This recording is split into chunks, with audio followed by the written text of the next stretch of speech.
A lot of people think being introverted means you're shy or means that you don't like people or you don't like to be with people, or my favorite one, and I'll say that in air quotes, that we can't be leaders because we're introverted. All of these things really have nothing to do with introversion in terms of can you or can't you, but what they do have to do with is how you lead, how you communicate, how you engage with the outside world.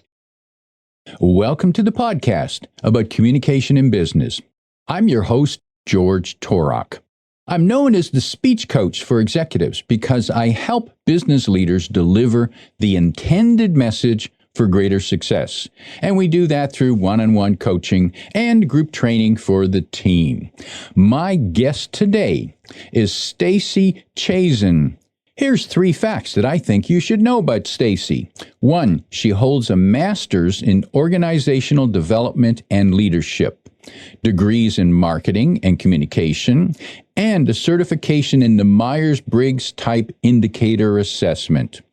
2, Stacey is a proud introvert who grappled for decades with societal expectations that favored extroversion. Those extroverts. She then underwent a remarkable transformation with an aha moment that happened during a flash mob. Now that sounds interesting. Instead of conforming to societal pressures, she embraced her introverted qualities, turning them into powerful assets that allowed her to thrive, both professionally and personally. She now coaches other introverts to do the same. And 3, Stacey founded iFactor Leadership, a coaching and learning program that guides introverts to tap into their innate strengths to become more impactful, influential, and recognized leaders. Stacey Chazin, welcome to Your Intended Message. Thank you, George. It's a pleasure to be here with you. Delighted to be talking with you today about a topic that certainly is dear to me because I am an introvert. Some people are surprised to hear that. How can you be so outspoken but still be an introvert? And perhaps we might start by clarifying by what we mean by the differences between introverts and extroverts. That's a great question, and also speaks to a lot of myths that are out there about what it means to be introverted. So when we talk about introversion and its polar opposite, extroversion, we use those terms in the Myers-Briggs Type Indicator framework, which you mentioned earlier. I have a certification in, or MBTI. And for those of your listeners not familiar with MBTI, it's the world's most commonly used personality assessment. And it essentially reveals for you or suggests to you what your preferences are along 4 different dimensions. How you give and receive energy from the world, how you take in information, how you make decisions, and how you interact with the outside world. So I'll focus on the introversion versus extroversion. So when we talk about, we say you have a preference for one or the other, when you have a preference for introversion, it means that you are fueled by having time alone, being with a small group or just one other person, having an opportunity to go deep in your thoughts rather than skim the surface on a lot of different topics. Whereas people who have a preference for extroversion tend to be fueled by the outside world. They get their energy when they're with a large group of people, when they get to talk about a whole bunch of different things that, sequentially or at once, when they like to talk out loud, to think out loud, and they're processing and engaging with the world more externally than those of us who have a preference for introversion. And so if I may, by sharing that with you, I hope to dispel a couple myths. So a lot of people think that when being introverted means you're shy or means that you don't like people or you don't like to be with people, or my favorite one, and I'll say that in air quotes, that we can't be leaders because we're introverted. Like all of these things really have nothing to do with introversion in terms of can you or can't you, but what they do have to do with is how you lead, how you communicate, how you engage with the outside world. And let's clarify shyness, because it's introverts can be shy, but the two are not necessarily linked. Correct. And so what I've learned is that shyness is a learned behavior. It's a response that we've learned when we were probably a child, and it depends on our environment, our family environment, our community environment, how we were treated as kids. And I kind of remember the expressions, children were meant to be seen and not heard. Yeah. So a lot of things going on there. So one, you can certainly be shy and extroverted. So it could be that it just takes you a little more time to warm up to people. But once you do get into that big group, you're getting your energy from that. You're getting your energy from lots of information, lots of people, lots of engagement. So definitely separate things. And it's so true when you say we hear messages as a kid, right? I think that, like, when I think about my story, I started hearing this message that being introverted was less than, so to speak. Like, when we hear that when we're in preschool, right? The teacher will say, or tell your parents, she needs to be in circle time with the other kids. She needs to play with more kids on the playground. I don't know why she wants to play with blocks by herself. Now, for me, this was the early 70s when I was in preschool, or the mid 70s. Hopefully it's changed a bit, but we certainly hear these messages from when we're very young and all through school, right? It's better to have plans on a Saturday night, to have more friends, to be more popular, all these things in high school, whereas it's perceived as less than if you're happier being at home with a book or a movie or just one friend. And then that carries over into adulthood. We hear the same messages at work. And that's an interesting one. Children should be seen and not heard. Not sure how that connects, but it's certainly, for those of us who are introverted, maybe that gives us a little comfort, that it reinforces that we prefer to stay quiet sometimes. And the introvert in the workplace, in the meeting. Now, we're not getting report cards that we have to take home to our parents now and say, well, Stacey doesn't speak up in meetings. I don't think she's really participating. How do we get past that? Yeah, we don't get a report card home to our parents, but what we do get is we get raises and promotions and recognition and positive feedback. And when we can't speak up effectively in and around a meeting, and I'll share what I mean about that in a second, it really can harm our leadership trajectory, because we spend so much time in meetings, whether they're in person or virtually, and they are a prime forum for opportunities to share our thought leadership, to demonstrate our insights, our expertise, to show how we can be leaders. And when we don't do that in ways that are extrovert aligned, right? And I say that because most workplaces are designed with extroverts in mind. The way that the physical space is set up, the expectations for collaboration, for having ideas in the moment, not having that opportunity to think through our ideas before we share them, very much extrovert aligned, just like meetings. So the expectation and the bias is, if you're not coming up with these brilliant ideas in the meetings, if you're not collaborating with others in meetings, well, you must not be as smart as the folks who are, those extroverts who like to think out loud. And so that hurts us. And one of the things I talk to my introverted clients about is, how can you have your voice heard more in a meeting and your ideas heard? And that starts, the answer is, it's not just about the meeting, it's before, during, and after the meeting. And I'll share what I mean by that. One is, you want to get a meeting agenda ahead of time. Request from whoever is coordinating the meeting, whoever the facilitator is, can I have the meeting in advance? And that's really a best practice for any meeting, and regardless of whether you're introverted or extroverted, so people know what the desired outcomes are, what the expectations are. But for introverts especially, we tend to excel in planning.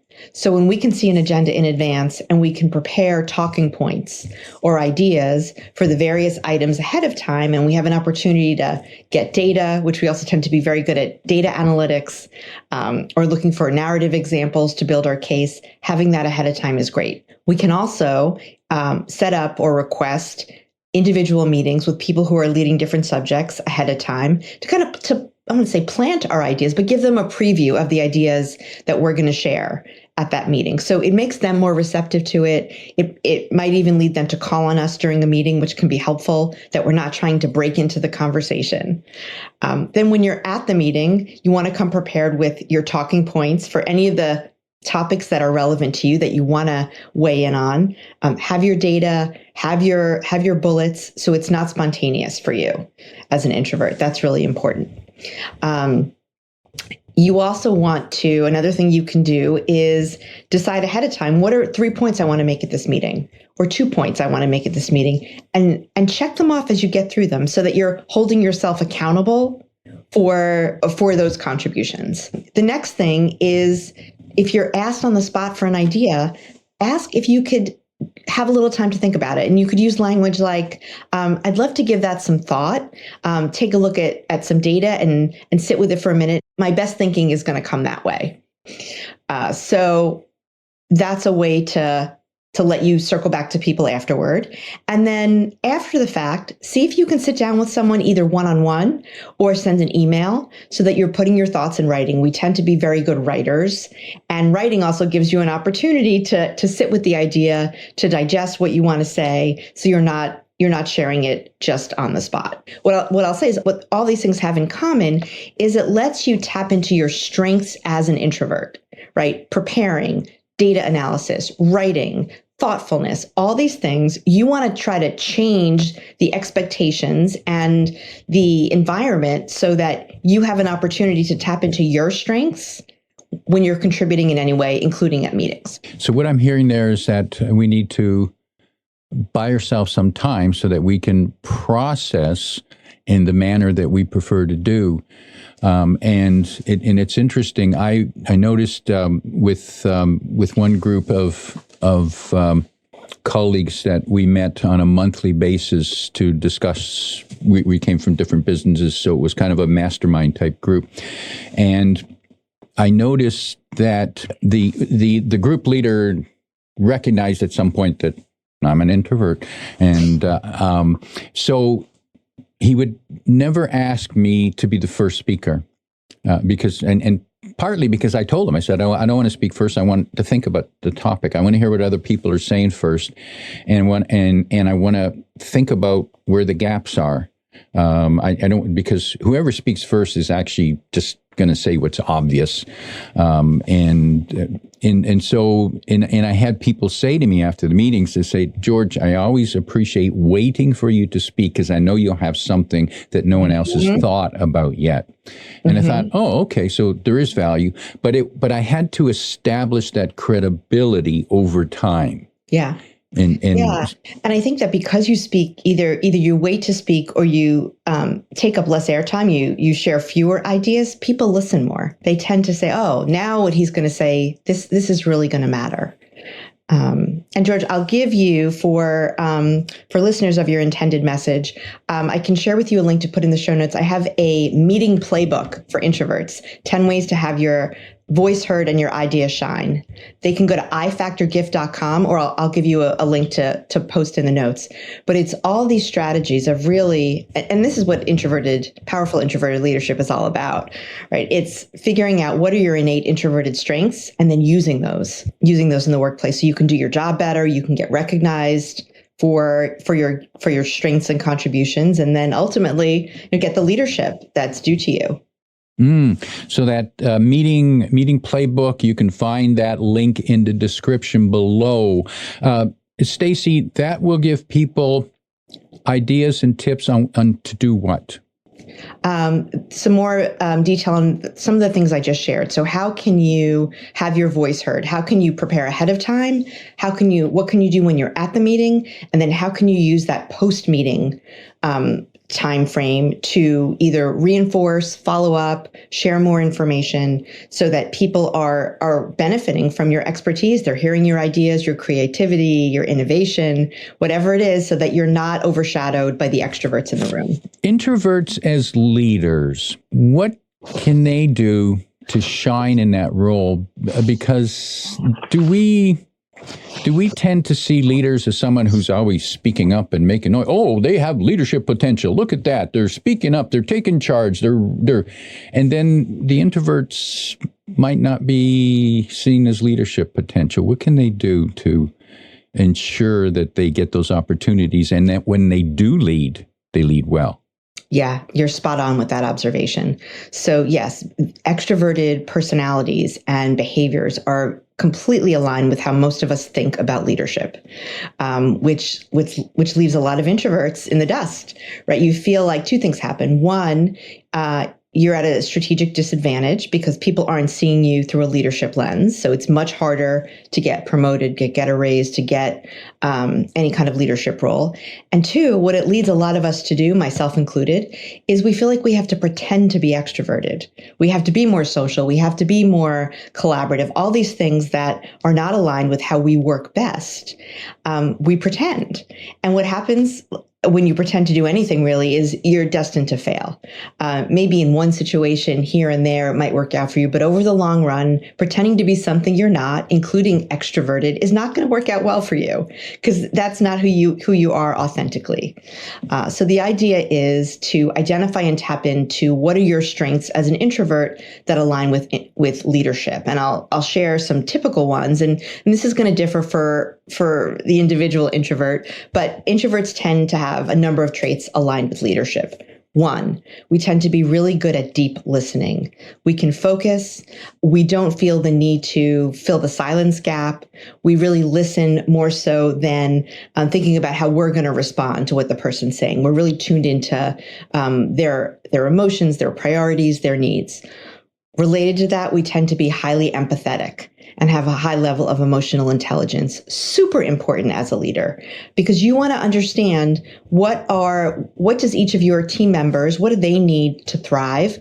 What are their priorities? How can you get the most out of them so that they're not just benefiting your team or organization, but they're feeling fulfillment from the role they're playing, from the contributions they're making. So that's huge. We also tend to have a calm demeanor. And this is extremely important when you have contentious conversations or you're in a period of conflict as an organization or as a team. And to your point earlier about meetings, we tend to sit back, we take it all in, we're not getting caught up in the heat of the moment, and then we're speaking at a point where we've given something due thought, and we have a gift for kind of calming the seas and letting people say, okay, if George Torak said this or Stacey Chazin said this, it must come from a place of deep thoughtfulness. And I should really be listening to that.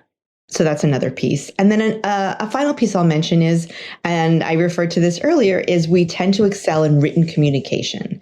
And that's very important as a leader, to be able to write an inspirational email, produce a report, or send an email to an individual person or a group that's really going to tap into the motivations that they're going to have to perform well, to see that you're someone who cares about them, to understand your role in the broader organization's mission and understand how you're contributing. All of these things are critical leadership competencies that many introverts tend to have. And I believe I heard you say that introverts tend to have more empathy.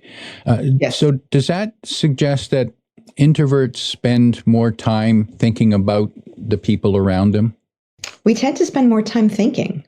So I think that includes the people around us. We also tend to be voracious readers, more so than extroverts. And I think that thoughtful practice of reading, many of us were avid readers from the time we started to read. I think it gives you insights into human dynamics, and you're able to, I think, connect with where other people are coming from. And I think that's both fueled by and is something we can use in our one-on-one interactions with people. So if you want to get to know your team members, having 10, 15 people around a conference room table isn't the way you're going to do it as an introvert.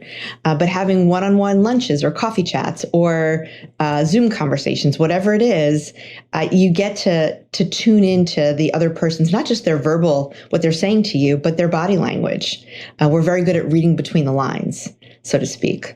So yeah. And what can leaders do to make the environment more comfortable for the introverts in their group?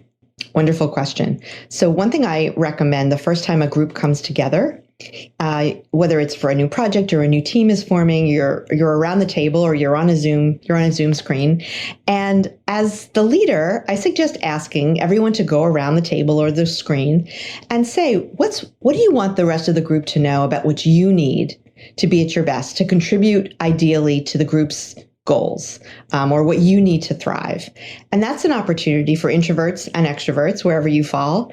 But if you're an introvert, you could share things like, I tend to do my best work when I have an opportunity to balance collaboration with solo work time. Or I can give you my best ideas when I can contribute those in writing. So listen to what goes around the table, and that should not just help the leader, but it should help the teammates as well. So you know how you can best support your colleagues in whatever your joint venture is. And as a leader, even if you're not doing that, you want to allow for different styles of participation, different work styles. So collaboration is wonderful, but you want to make sure that your team or organization has an opportunity to balance that with their singular work time so that they can go deep if they need to. And conversely, you want to make sure that your extroverted employees have opportunities to think out loud, to engage more with others. Maybe there are optional brown bag lunches where you can invite people in your organization to come and say, hey, if you want to bounce ideas off the group, we're going to be on Zoom every Tuesday at 12. Something like that. So people have, it's not mandatory. So many introverts probably will skip those invitations, but you want to give people opportunities to contribute in ways that are going to be best aligned with their innate strengths. So they're going to perform at their best. And while you're saying that, I remember when I was managing a group, and one of the individuals, he was eager, he was a good worker. However, when we were in meetings, he would often repeat out loud what other people had said. And I initially thought that this was rude on his part, but then I came to learn that he was clearly an extrovert, and that's how he did his self-thinking, his talk. He needed to hear it outside him, and I guess he was probably more stimulated by hearing it again than simply staying quiet. And it took me a while to figure that out. So people who are different than us will react in different ways, and we can't assume that they're rude or they're making fun of us. That's so interesting. I'd never thought about that. Yeah, I've always found that rude too, that I felt it a little self-aggrandizing. But that's really interesting that's their learning or energy fueling process that they've discovered works for them.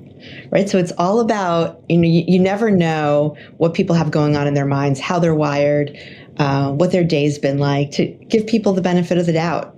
Right. It's not coming from a place of ego, but a place of this is what fuels me. Love that.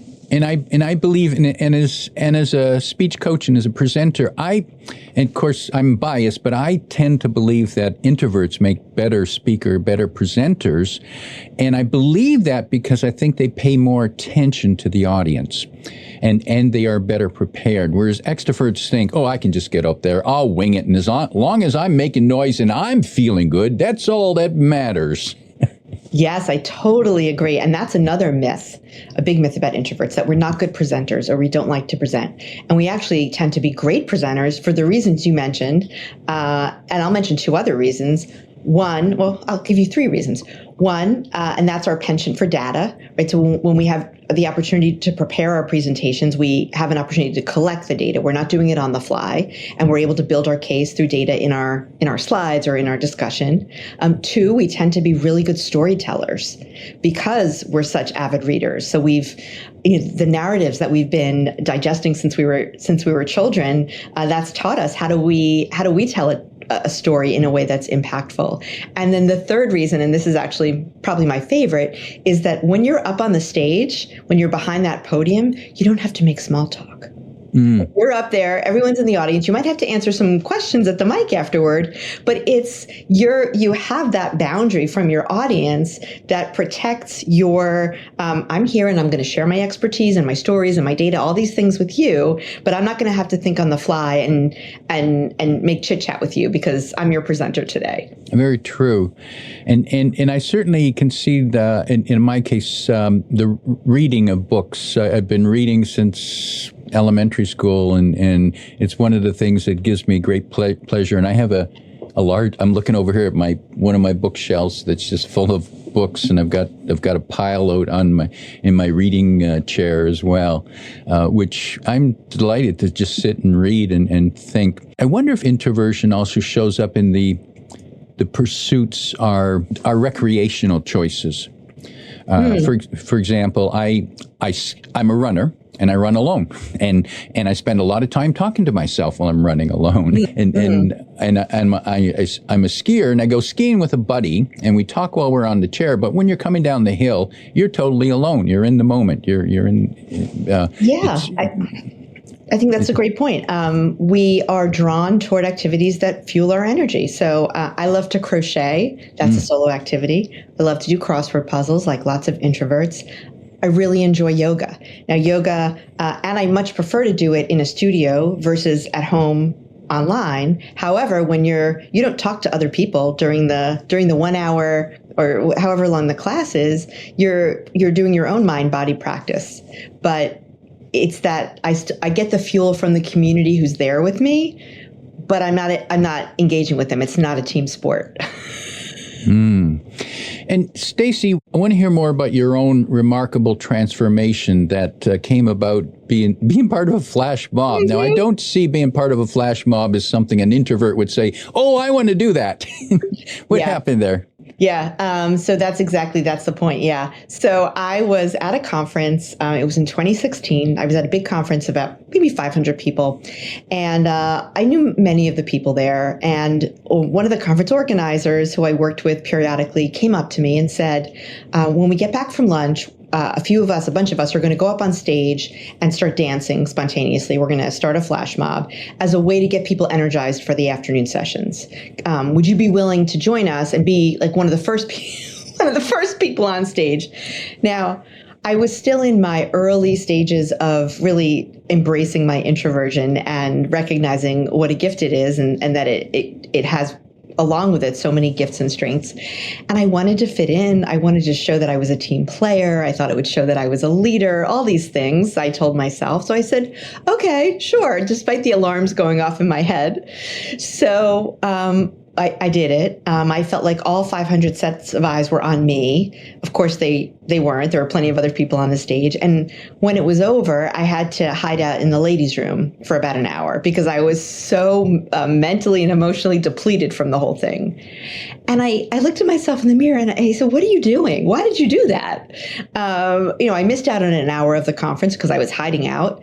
I was so uncomfortable when I was up there. Really, no good came of it. There were plenty of other people who could have played the role. And it was this aha moment for me when I realized I need to stop pretending to be something I'm not, because that just was not me.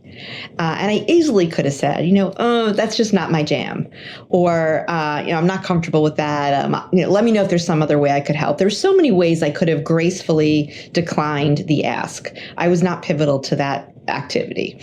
And it was a moment for me where I really started to go deep in understanding what makes me the introvert, the human that I am, and my introversion is a significant part of that. And it actually launched me. I was working for a healthcare nonprofit, a health policy nonprofit at the time.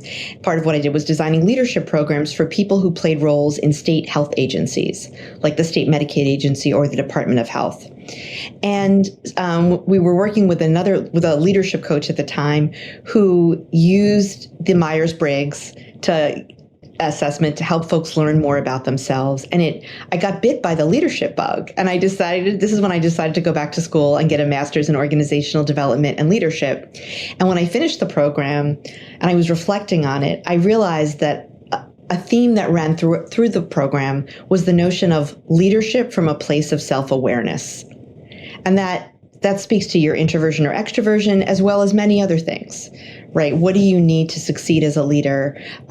Recognizing that as a leader, you don't need to have every leadership competency, but recognizing which ones you have, and then surrounding yourself with people who can fill in the gaps.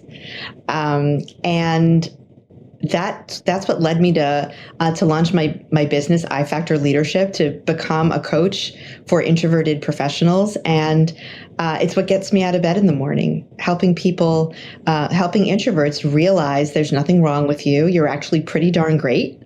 And how can you recognize the specific ways that you're great and then use those to show up better at work so that you can get recognized for your leadership and move confidently throughout your career. So that's my story, starting with the flash mob. And yes, I can see myself saying, me, flash mob? I don't think so. Well, you're wiser than I was back then. maybe just more of a wimp. And Stacey, another resource that you offer for introverts is the daily productivity hacks for introverts, which they can also find at your website, and we have that link in the description below. Stacey, as we prepare to wrap up, if you could sit down with a individual who's on the leadership track, but they seem to be limiting themselves because of their introversion, or others around them are saying, well, he doesn't speak up much. He never says anything, and we don't know what he's doing. He's just always kind of quiet. If you could give them 1, 2, or 3 pieces of advice to take more control of their career development and leverage their introversion to demonstrate their strengths. Focusing on that, I would say you want to get to know yourself. You want to understand, with my coaching clients, I help them discover what's called their positive core. And the positive core, it's a term from the coaching framework I use is called appreciative coaching, which is essentially guiding individuals, and in this case, introverts, to focus entirely on the positive and figure out how to recognize and leverage the best of who they are in their career. So, and that starts with identifying your positive core. Those are all the gifts and strengths and traits that you have that show up when you're doing your best work, when you're feeling happiest and you're most fulfilled, you feel like you're making the biggest difference. So, you can do an exercise to begin identifying your positive core. And that's essentially, you can look back and you identify some peak experiences that you've had in your life, ideally mostly in the professional realm. And these are times when, again, you feel like you're contributing most, you're happiest, feel like you're making the biggest impact. And then look across those experiences and figure out what are some commonalities in the way you showed up, in the type of work you did, in the perspectives that you brought. And that's going to begin to help you identify your positive core. And then what I coach folks to do and talk about doing is they can identify, I call them introvert-powered leadership opportunities. So what are some opportunities in your workplace or even beyond, if you're looking to make a change, that are going to give you the chance to apply your positive core? So you're not trying to fit into a mold that isn't aligned with who you are, but think about where are some opportunities. And so, for example, if one element of your positive core is that you're a strong writer, look for opportunities. Could you start a blog? Could you contribute to a newsletter at work? Could you write a weekly email to your team about with thoughts on what your accomplishments have been, or as a group, and where you might go from here? So that's what I highly recommend doing. If you have an opportunity to do a Myers-Briggs assessment, if you haven't done, they're fabulous. The first time I did one, I read my report and it was like a window to my soul. Because it's not just about your introversion, it's 4 different dimensions.